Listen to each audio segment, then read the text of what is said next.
Ladies and gentlemen, I have a powerhouse video for y'all that we're going to react to. We got Bill Burr, the comedic goat, and Joe Rogan, the intellectual comedian, a little bit podcast goat. Let's say the podcast goat, right? And here they are talking about whether or not weed is addictive. I'm sure we'll laugh a little bit, but also we'll definitely learn something about this topic. Plus, you'll get the added bonus of my own personal 2 cents on weed's addictive nature. So let's tap in. Bow. Now she say she got my songs on repeat. Keep sleeping on me, but believe me, next year you gon' see me on the TV. I've been grinding all year, no promo, making plays. Welcome back to the channel. What's good with y'all? Wagwan, gang, gang. Wagwan means welcome in, patois. I live in Toronto. We have a lot of Caribbean and other influences, you know what I'm saying? But if you're new, this channel is all about providing you with a daily dose of edutainment.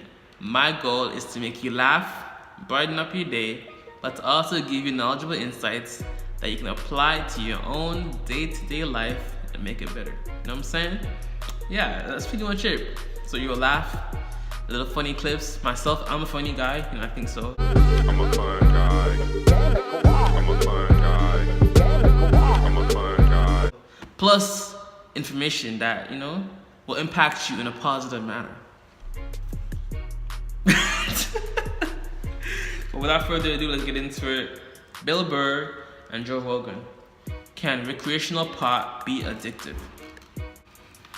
Oh, and real quick though, if any of y'all are actually struggling with an addiction to pornography, to weed, to caffeine, I have a free mini course that's linked in my description and pinned comment. It goes through a more personalized approach on how you can go about quitting your addiction, how to tame your thoughts, how to combat those cravings and urges, and certain foods and meditation practices that you should be implementing to make the whole process of recovery much smoother.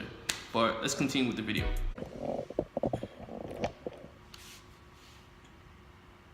Did you hear about this high-profile Vegas drug prosecutor? This guy, he busted Bruno Mars, he busted Paris Hilton all on cocaine charges. He got arrested for buying crack. Yeah, Can you believe that shit? Be careful who you hang out with. But I was thinking about this when we were talking about crazy world we live in. pedophiles and all these fucking crazy people that don't want to believe. It's like how many people that go against something really want to do it? I mean, how many fucking people like that? How many people that are against gay, like the Ted Haggards of the world, that are against gay marriage, against gay this, against gay that? I would say something like that, yeah. Yeah, remember that guy that got busted in New York really recently? He was a judge or something like that. He got busted in some sort of an influence scandal. So, and it turns out that he was voting against gay marriage and he was fucking gay. The guy was gay and he was living with a guy. And he's, making all these votes against gay rights. Yeah, which goes back to religion. If they just let people live and be who the fuck they were, you wouldn't have people doing shit like that. But as far as like the drug thing, I think there's a lot of people going after drugs that they seriously are like against them. But I think, the thing, you got to watch out who you hang out with because you end up doing what they're doing. I think eventually... Facts. You just try it, you think? You're in the evidence room. Wow, really? Try crack? You're feeling a little sleepy. You could leave me alone with buckets of crack in my house and I'm not going to smoke it. Yeah, but... Like, you just leave it all over the place. I'm never going to touch the crack. That's not how I do it. This is what I would do. I'd leave you with booze first, get you when you're like 11, Then we move to weed. This is how you develop a human. Which is like a gateway drug, right? You go to the weed, right? Yeah. Then mushroom. Then it all depends on what you want to feel.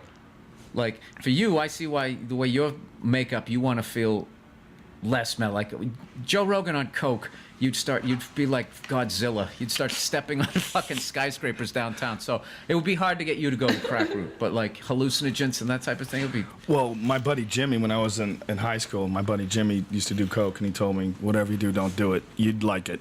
Don't do it. Yeah, that's why. That's why I never really fucked around with weed, because I knew when I finally did it, I loved it.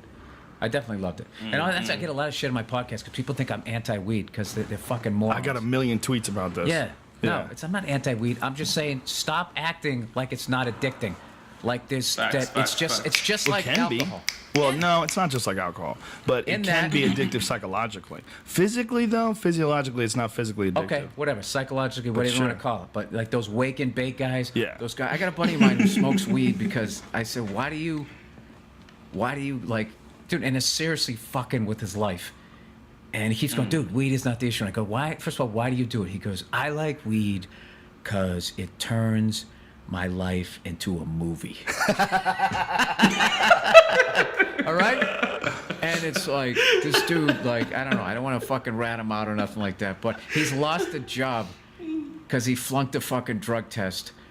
Well, that's a shitty job. Whatever job right? that was, that Yeah. job sucked. Okay. Any job that you can do that's boring as fuck, you can do on weed and it becomes interesting. You know, if I No, work- I'm not saying that it's a bad drug. I'm saying, but this guy, he gets fucking high because he's using, escaping life. Yeah, he's using it the way an alky uses alcohol, where it's just like, I got all this pain, I don't know how to process it, I don't want to deal with it. Let me just get fucked up. That's how he does it. And dude, I'm telling you, and the thing about it is too with weed is I can't go to work drunk.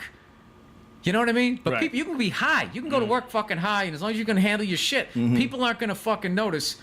There's a bunch of emails I got. I got a guy go, I handle weed great. Just every night I smoke a little fucking bowl, and then I go to bed. And it's just like, well, what if I, drank a beer and a half, 2 beers, so I got buzzed every fucking night? People would be looking at me like, dude, I think you have like a drinking problem that you have to get. He's like sedating himself, so he's using it as like a fucking sleep aid. Now, I'm not saying, but I don't have any problem with weed. I think if it makes you feel great and that type of shit, it's just like anything, as long in moderation. But people who sit there, like, it annoys me that on intervention they've never had just some pothead who's been fucking high since he's 16 and he's still watching like fucking the Hanna-Barbera hour, and because it doesn't compare to the meth guy who's pulling his face off with his fingernails.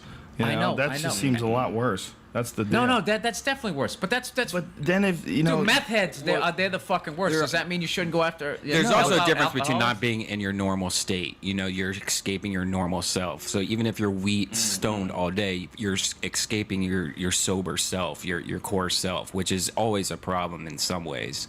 You know what I mean? Like That people go, I drive better when I'm Yeah. high. Yeah, and I know exactly what he's talking about. There's so many people that we know that just wake up from the beginning. They wake up, they have to get stoned till they go to bed, and they're never their sober self because Yeah. they're hiding something. You know what they all have in That's common? all You know I'm what they all talking have in about. common? I'm not I saying agree. like I agree smoking 100%. weed. Yeah, I I think with the 100%. vaporizer, it's probably 1,000 times more healthier than drinking a fucking 6-pack. You know what they all have in common? They're all fucking hilarious. Yeah, That's the problem. Absolutely. You know? Listen, when I was on Fear Factor, I totally self-medicated. I used to get high before every show. After the first season, I got high before every fucking show. I was so bored doing that show. I mean, sometimes it was cool. Don't get me wrong. I'm very happy I had the job. It was a fucking wonderful opportunity. Great people to work with. You know, the producers and everyone was the fucking the crew were fantastic. It was just a wonderful job. But I would rather be doing other shit. You know, yeah, I wanted the money and I wanted to do it, and I wasn't going to quit. But man, at certain points in time, I mean, how many fucking animal dicks can you feed people before you're like, what the fuck am I doing with my life?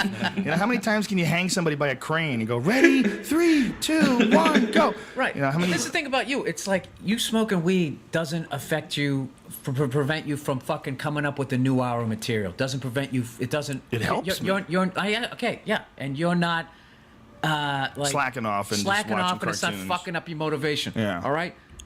So yeah, I'm not saying like people just thought I was just straight across the board saying it was bad. I wasn't saying that. I was just saying like I just got sick of people going, yeah, it's not addicting. I drive better when I'm high, and like there was no repercussions. Yeah. Like there's repercussions to fucking everything. You know what I mean? Especially if you're smoking Facts, that facts, fucking facts, OG facts, Kush that a lot of dudes like to smoke, that indica. There's 2 different types of weed, sativa and indica. And the sativas are like more heady, like you want to go watch a documentary on space. And the indicas, you just want to watch cartoons and eat cereal and sleep. You know, Right. they're 2 really different effects. And most of the country only gets that weed. Most of the country gets the sleepy weed. They get the but couch you weed. know what? I found lately that sleepy weed's the best weed to have sex on. That's like ecstasy on weed. Yeah, that for- kind of makes sense. Yeah. Yeah. Well, you know what though? The regular weed's pretty awesome too. Yeah. The regular, you know what's the best for sex? Eating weed. when you eat weed, you get that body buzz. You get that because it's it really affects you in a different way because it's a different chemical when it's processed by your liver, and that's the best for sex. Like I ate everything a pot cookie feels and better. watched the Oscars, and it was like the best Oscars I've ever watched. I heard that there was some bad monologue or something. I don't watch any of that nonsense. was I think awesome. people awards for what art was is awesome? ridiculous. Was the moment James Franco you could just see tapped out. I was just like, all right, fuck this. You guys, I came out in a dress, and you're not gonna laugh at me. Go fuck yourselves. And he just had this look on his face. I'm gonna keep working. Who gives a fuck? It was great. He starts Was it taking his funny? phone out and starts checking. It was like a comedian when you just look at a crowd and it's like, these people are fucking idiots. Like, Well, how about those shitheads that got upset at what's his name, the English guy? There was Ricky doing Gervais? Yeah, that was doing the Golden Globes. They got upset at him because he was. I thought shitting all that was over funny, everybody. but I didn't think he deserved any sort of edgy points. I mean, it's like you show up and you have a staff of writers write roast jokes and you Edgy to points. Edgy to like because everything was edgy like it was this amazing fucking. Can you believe you fucking get a staff of writers to write roast jokes to sling them at people armed with acceptance speeches. It's like, and then what do? Go down and fucking start slapping around some first graders? Like I just think that that's a gig where it's really easy to come off as edgy. I mean, people were gasping. And what was he doing? A Robert Downey Jr. rehab joke? It goes back to that Hick shit that you were talking about. It's just like, I thought it was really like I just look at that gig. Well, that's like the comic where you get like a corporate gig and they go, listen, don't talk about this, and we're clean, okay? And you agree to it. And then you go out there and then you just say, hey, fucking blah, blah, blah. And you're walking around like you're fucking Lenny Bruce. You're not. You're just a douche. You're just a douche. If you didn't want to do the gig, if you don't like celebrities, you think they fucking suck, what are you doing at there in an award show with a fucking tuxedo on? So yo, as y'all can see, here, let me put some preface. Let me put a little disclaimer, right? Depending on when you started drinking or smoking, and how long you've been doing, and how often you've been doing it, that can affect how addictive weed, caffeine, alcohol, porn, whatever it is to you. The younger you are, and the longer you've been taking it, and the more often you take it, the more addictive it becomes. So for those who say weed is not addictive, or caffeine is not addictive, or even porn is not addictive, let me bring up some facts real quick, okay? So the definition of addiction is essentially, addiction is characterized by an inability to consistently abstain from a certain activity or substance. That means even gambling can be an addictive. Going on Instagram every single day when you should be doing your work can be addictive. The level at which it affects you can be different for different people, right? Alcohol, I don't want to mess with that. Weed, although there's not as many physical withdrawals, a lot of the withdrawals are psychological, like an inability to eat, possibly because you're so used to smoking before you ate. Now you can't eat properly, and stuff like that, or the inability to sleep because you relied on weed to make you sleep, right? Stuff like that. So my phrase, my saying that I hold true to anything in life, working out, even dating, whatever it is, substances that I use and take, is too much of any good thing is good for nothing. That means there's a point of diminishing returns that you get from anything that you do. That means the more of it that you use, the less positive results you get back in return. That's pretty much what it is, right? So this is why I never dabbled in weed or alcohol. I just drink my water, mind my business, and stay on my grind. I just stack my money and act broke, okay? Period. Period. Period. Period. Period. Period. That's how you create long-term success and financial freedom. But yo, like I said, Bill Burr and I feel like Joe Rogan is one of those people that doesn't have an issue smoking weed, especially weed. Like, it affects your motivation. I see some of my friends, it's like they don't want to do anything once they smoke, especially if you smoke from the beginning, like wake and bake, like they say. That motivation, that drive isn't really there because you feel so mellow, it feels so calm. And although for some people like Joe Rogan and Wiz Khalifa and Snoop Dogg, doesn't seem to affect them or affect their ability to get this stuff done. But you shouldn't want to take that chance, I would say. But yeah, again, check out my free mini course, free mini series. Free, just goes through more practical approach, personalized approach on how you specifically can quit your addiction to any of these substances. But yeah, I appreciate you for watching. God bless, much love, peace and joy, namaste. Don't leave the channel, watch some more other videos as well related to the topic, or check out my free mini course, one of the two. Yeah, that's it pretty much. God bless, much love, peace and joy, namaste, and I'll see y'all in the next video. And always remember, if it doesn't feed you, don't water it. If it doesn't nurture you and make you better, cut it off. Alright, fam. Deuces.